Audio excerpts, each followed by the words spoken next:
you so much, Kalpana, for joining me, and thank you so much for all the work that you do with Safetipin. I think it's much needed. Um, I wanted to ask you about the kinds of impact that free public transport in some states in India, the kind of impact it has made on the mobility that women enjoy and on their safety. And of course, because of your work with Safetipin, you must be having a sort of ringside view into all this. So I wanted to ask you about that. Yeah. Thank you. Nice to speak to you, Kaveree. So the free bus scheme for women began with Delhi just prior to COVID and the lockdown, which was in 2019. So the first year we were not actually able to get too much data, but subsequently in Delhi there was a fair amount of data collection because there were pink tickets. So it was actually easy to see how the usage of it was happening. So what we did do was, there were several studies done. And I think the evidence over the past 4 years is quite clear that over 30% increase in women using the bus in Delhi.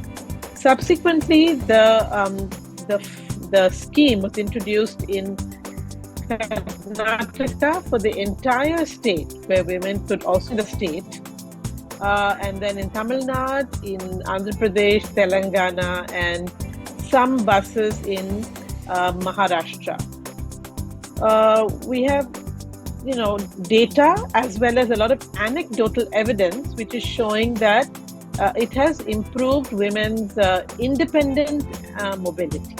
So, for example, in Karnataka, because it was a statewide scheme, it was found that many women, married women, actually were able to go alone or maybe with their children to their natal homes, where earlier they had to wait for their brothers to come and pick them up and take them.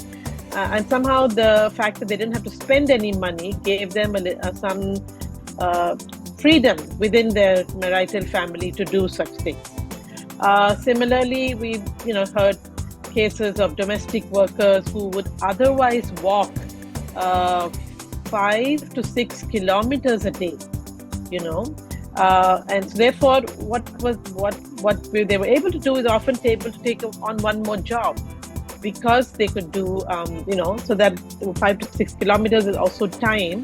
And domestic workers start working often at 6 in the morning, which is meaning they're leaving at 4:30, finishing the cooking, walking, coming out. So on the positive side, there is quite a bit of evidence to show that women are using it. It is impacting their lives, both in terms of work as well as independent mobility. But on the negative side, what we are seeing increasingly is reports of kind of discriminatory behavior against women commuters, where bus drivers are not stopping at stops where they see only women waiting, and even co-passengers who are kind of calling them freeloaders. So there is actually quite a bit backlash against women for this scheme from bus drivers as well as male passengers. And this has been quite unfortunate. We've seen it in Delhi, but we are beginning to hear about this in other places as well. So I think this is a very disturbing thing, and I think something needs to be done. For example, bus drivers and conductors, for some reason, are making it out to seem as if their salary is being impacted because women are not paying, where it has nothing to do with them. In fact, the entire bus transport system is subsidized by state governments to such a large extent that it does not pay. But I think what this shows is a backlash. I think the fact that more women are visible in public transport now, more women are visible, and we saw it earlier also, so where there is a male backlash. So that is the second big thing. And the question you asked about safety, well, in a sense, I think where there has a small impact is the fact that when you have more women in a bus, it is safer to use it. But beyond that, because of this other negative backlash, and the fact that safety doesn't increase simply by having free bus rides. You also need to have good infrastructure. You need to have a good response service. Panic buttons that work, lights at bus stops. So all of those also need to be done in order to actually make impact safety in a more, I think, deep way. That's quite fascinating, Kalpana. But, have you seen a case where some of these issues that you mentioned has been considered and some changes have been made in the kinds of services offered in terms of the free bus ride? Has the administration made any changes keeping all this in mind? This is a bit new. I think it's sort of coming to light over a few studies which were published this year. So I think that is it. So actually, from our side, from Safetipin, we've actually written a letter to the Transport Department in Delhi, along with several other organizations, to bring to light these concerns that have been that are becoming visible. See, I think nobody realized it was happening to individual women, and it's only when a couple of studies and interviews and things that have been done that it's become more visible. I think it is something that media can take up, and make it visible. From our side, as I said, we have tried to sort of make a representation to the Delhi transport, because transport is a state subject. So it will be something that one has to go state by state.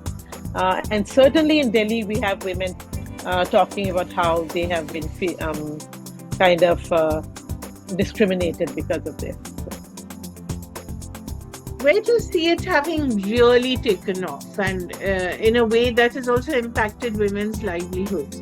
When you mention domestic workers, for instance, has it also induced women to come out and use public transport and start working in other areas as well, or is it restricted to a certain section? Because we've seen throughout the country, I think increasingly public transport is not used by the middle classes. It's sort of the higher you go in income, the more you want to be able to afford private transport, which is a peculiar thing, I think, in India, because I think in most developed countries, when you have good public transport, it's a democratic institution. Everybody uses it. Yeah, absolutely. The other set of people that we have seen using it are actually students, women students. And a lot of women students, for example, come to Delhi from small towns. They get into Delhi University, and they have very clearly mentioned that the free bus travel has really helped them, because these are middle class families who have sent their daughters, to another city, and in this case Delhi, which is known to have good university education, and it gives them more mobility, because now there are very few places where you have hostels and stuff like that, so people are having to find their own places to stay. So I'd say that is a second area that we have seen where young women are definitely finding a use. Like the domestic workers, I think we are seeing that it is enabling them to have more time on their hands. Now, with that time, that when in India, for example, especially among the lower middle, and the working class, there's very little concept of leisure time for women. It doesn't exist. Leisure time is just used for care work or paid work, right? So I think the idea that they can, I think for me, the very interesting story was taking the bus to go to their natal families, because that is an act of self-care in some sense, and I said, because of time poverty that women face, we don't see what again, a lot of men and others said, oh, once you give free travel, what will happen is women will just keep traveling all over the city, and who has the extra time to just travel in a bus? I mean, the traffic still remains bad, pollution still remains bad. So, like you said, our cities are becoming increasingly poorly managed, governed, between heat, pollution, flooding. Many of our larger Indian cities are really collapsing, because of the poor infrastructure. And I think within that context, buses is very important, because what is happening is that a lot of cities, even smaller cities, are investing huge amounts of money in the metro, which actually per rupee or per 100 rupees is much more expensive. Something like nearly 100 times more expensive than building a good bus corridor, a good bus system, and I think and therefore decongesting the roads also in some way by having a better bus system. Unfortunately, in Delhi, the BRT, because of the way it was done and where it was done, it didn't get accepted. But we do know in Indore, in Ahmedabad, and other cities. Yes, and Ahmedabad. Yeah, Bhopal. So I do think it's not an idea which we should give up. I think it's a good idea, because then you're privileging bus transfer. Like, what you're saying, absolutely. How do you wean people off their cars, right? Is by providing not just a good bus system or metro system, but actually what we call the last mile connectivity. You can get to the bus stop. Or the metro station. How do you get home or get to work or wherever you have to go after that? Is the area around that well lit, populated, so that when you get off the bus, even at 10 o'clock at night, you are not so scared that you would not take a bus, or somebody, you're there waiting, and somebody, your brother, your father has to come on a motorcycle, pick you up. I think there is so much that still needs to be done to facilitate women's independent movement in our cities, especially if we go to the smaller cities, tier 2 cities. Sorry, go ahead. Sorry, Kavya, also in cities like Mumbai, which had traditionally an excellent bus system, and safe and well connected, there also you find less of a dependence on that. That is very disappointing to me, as someone who's used those buses and has felt perfectly safe and found them most useful. Yeah, I agree. I also spent several years of my life in Bombay, and I used buses all the time. I mean, I lived in Chennai, I used buses all the time, and Bombay, even in Delhi, in my thing. I think it is the model of urbanization that a lot of Asian cities have taken, where we've really adopted the car as the aspiration, of the private vehicle. Because you're right, Bombay still has a good bus system. And the other Delhi point has a good bus system. Yeah. And the point that Shilpa Phadke had made, of course, why loiter? Why should not women loiter? Just for the point you made, for leisure. There is the concept of men getting together and spending time together, either going out or drinking or whatever. But the idea of women, going out together, of all income groups, across income groups, it doesn't have to be a particular kind. That does not exist so much, right? Not at all, even among young women, even among college students, So, and I think we did something, we've been doing some work in Rajasthan recently, and we did a kind of a pop-up tea stall for women. So we tried to go around saying that... nice.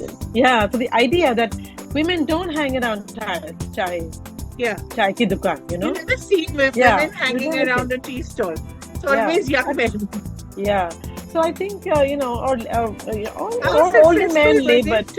It was very How interesting successful? because How it was nice. very, yeah. And we're hoping to be able to take this around a little bit more, even if just as a way of visibilizing the problem that, that women are not seen in public, even something as simple as having a cup of chai, which is like really, it seems so A basic, basic right? freedom.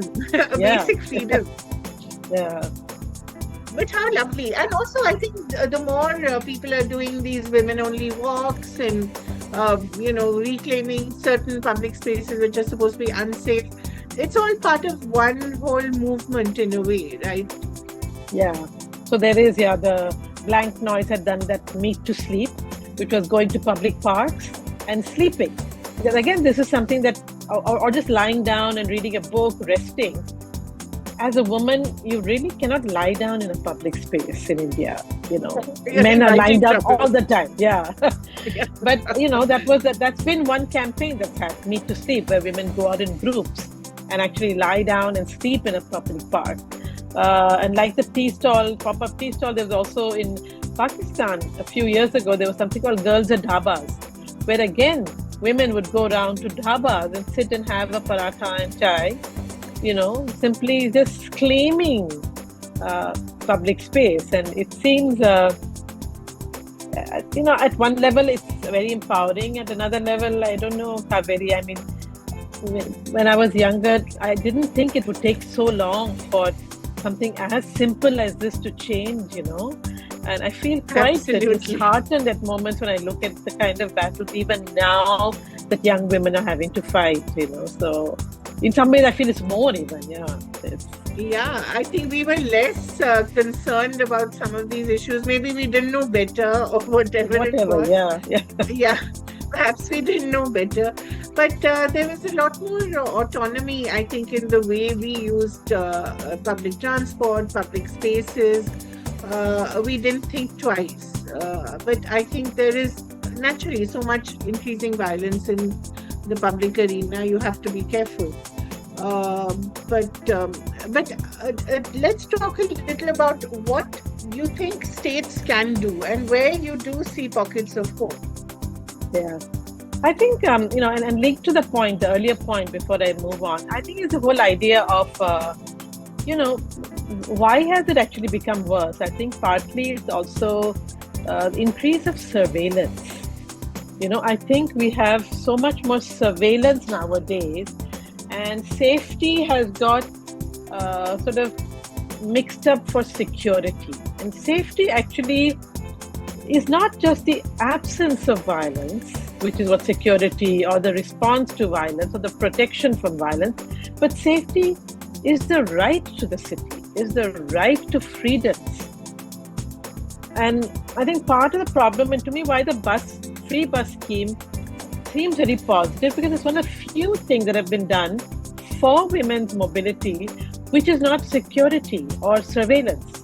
Because the instinct is to just put up more CCTV cameras, or to have panic buttons, or to have this thing, So I think the imagination of what safety means is, to me, have been very limited to a very protectionist security mode. And so therefore things like free bus fare or improving last mile connectivity, improving walkability in cities, I think a lot of states today are doing a lot of work around improving women's workforce participation, and that requires not just skilling and jobs, but better infrastructure, because unless you have safe mobility, how are women going to get to their workplace? How is it actually going to happen? So I think that's also something that states are recognizing. And, we're seeing, for example, Tamil Nadu, you have these sort of large industrial parks where there's a larger number of women working. There is housing being provided for women. The other big area, and we did a recent study around this, was on women in the gig economy. Delivery workers, service providers, and it is something that is increasing. So I think that is we're seeing, for example, in Kolkata, we see quite a lot of women delivery workers. In Chennai, we see a lot of women delivery workers. So some parts of the city, now that's also mobility. That's also moving around the streets.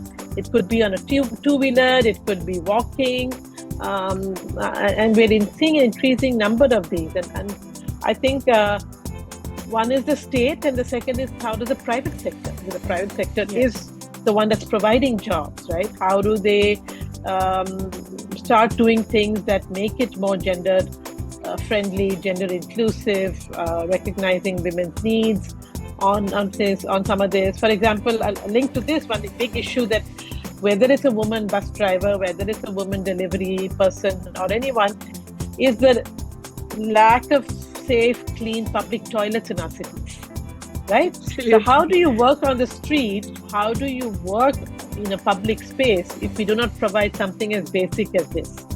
So, for example, I know there's been some conversation with Zomato and others to provide these rest spaces around cities where not just women, but all delivery workers can go sit for a while, use the toilet, charge their phones, sort of just, I think, basic issues of workers' rights and, Is that happening, or is it still part of the conversation?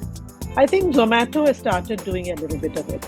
And I'm, obviously, with this will be something that others should take up, because if they want more women, and that's not just for women, even for men, Yeah. For instance, in Odisha, they use a lot of women bus drivers, transgender bus drivers and conductors. I mean, this is a no-brainer that, if you have them, then you also need a place for them to rest or use the washroom or whatever. So, very interesting things happening in some states, I think. Yeah, Kochi, in Kerala also, Kochi has recently introduced the water metro. And one of the stations... yes, of course. Yeah, and one of their stations is an all-woman station. From the station manager to every person in that station is a woman. So these are, I think, very powerful examples for women to see, for young women to see these are possible opportunities or jobs that they can do and, futures for themselves.